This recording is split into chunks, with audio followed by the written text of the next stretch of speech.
कायम किया गया है। मदारिस दीन के किले हैं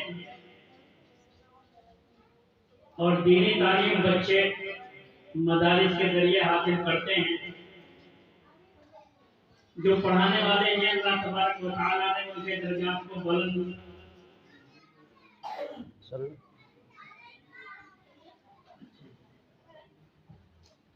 अल्लाह तबारक व तआला उनके दर्जात को बुलंद फरमाते हैं।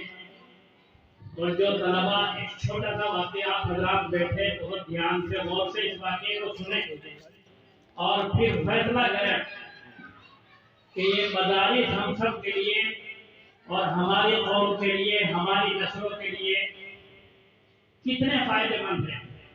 और ये मदरसे अगर न हो तो हमारी कौम का, हमारी नस्ल का किस कदर नुकसान। एक मदरसे में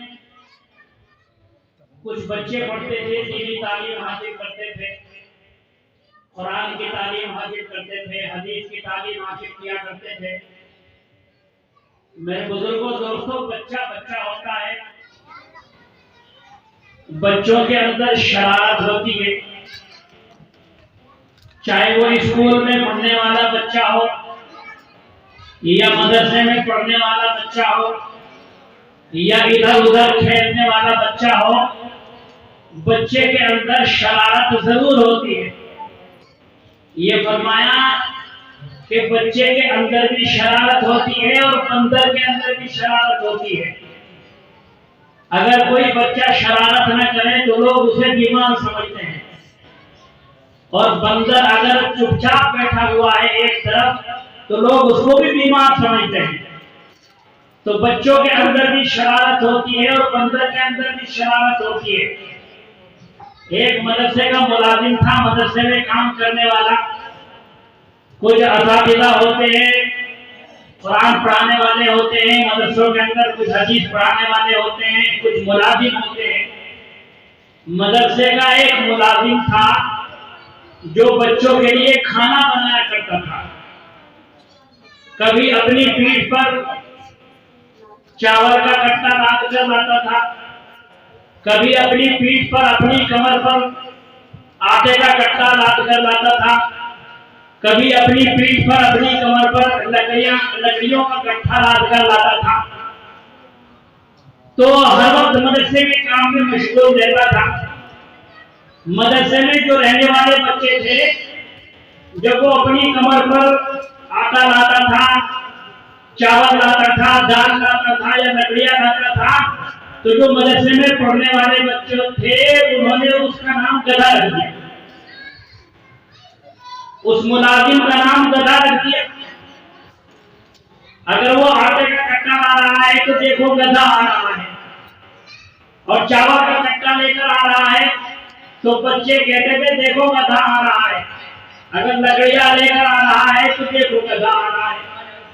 अब मदरसे में जितने भी पढ़ने वाले बच्चे थे सारे उस मुलाजिम को गधा कहते थे।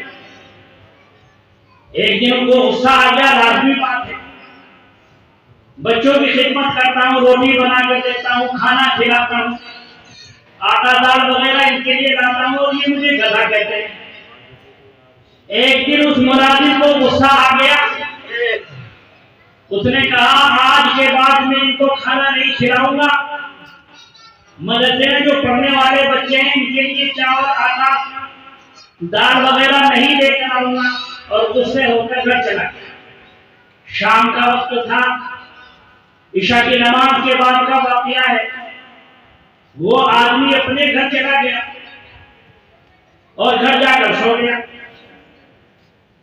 तो दोस्तों बुजुर्गों, और सोचने की बात यह है, गौर करने की बात यह है,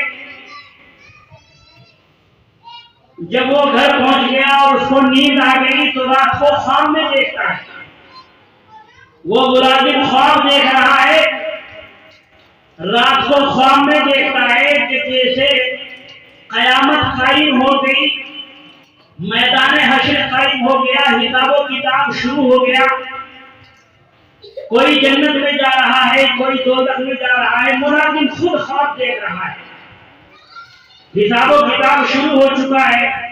जब से ये दुनिया बनी और जब तक ये दुनिया आखिर तक जितने भी आदमी हैं सब के सब वहां जमा है। कोई जन्नत में जा रहा है, कोई दोजख में जा रहा है। तो वही मदरसे में पढ़ने वाले बच्चे जन्नत के दरवाजे पर खेल रहे हैं। मदरसे में पढ़ने वाले बच्चे ख्वाब देख रहा है, मुलाजिम खुद ही ख्वाब देख रहा है कि वही मदरसे में पढ़ने वाले बच्चे जन्नत के दरवाजे पर खेल रहे हैं। अल्लाह की तरफ से फरिश्ते के जरिए से हुक्म होता है। फरिश्ता बच्चों को कहता है चलो जन्नत में जाओ, तुम्हारे लिए अल्लाह की तरफ से हुक्म हो चुका है, जन्नत में जाओ। लेकिन बच्चे हैं कि खेल में मशगूल है, जन्नत को समझ ही नहीं रहे। थोड़ी ही देर के बाद फरिश्ता फिर आकर कहता है तुम्हारे लिए हुक्म होता है, तुम अंदर क्यों नहीं जाते? जन्नत के दरवाजे पर खेल रहे हो, चलो अंदर चलो। बच्चे फिर खेल में मशगूल हो जाते हैं। तीसरी मरतबा फरिश्ता फिर कहता है कि चलो जन्नत में जाओ, तुम्हारे लिए जन्नत का हुक्म हो चुका है। तो बच्चे कहते हैं कि हम जन्नत में नहीं जाएंगे जब तक हमारा गधा नहीं आएगा। जब हमारा गधा जन्नत में जाएगा उसके बाद हम जन्नत में जाएंगे। ये फजीलत है मदरसे में पढ़ने वाले बच्चों की, लेकिन आज हम इस फजीलत से वाकिफ नहीं है।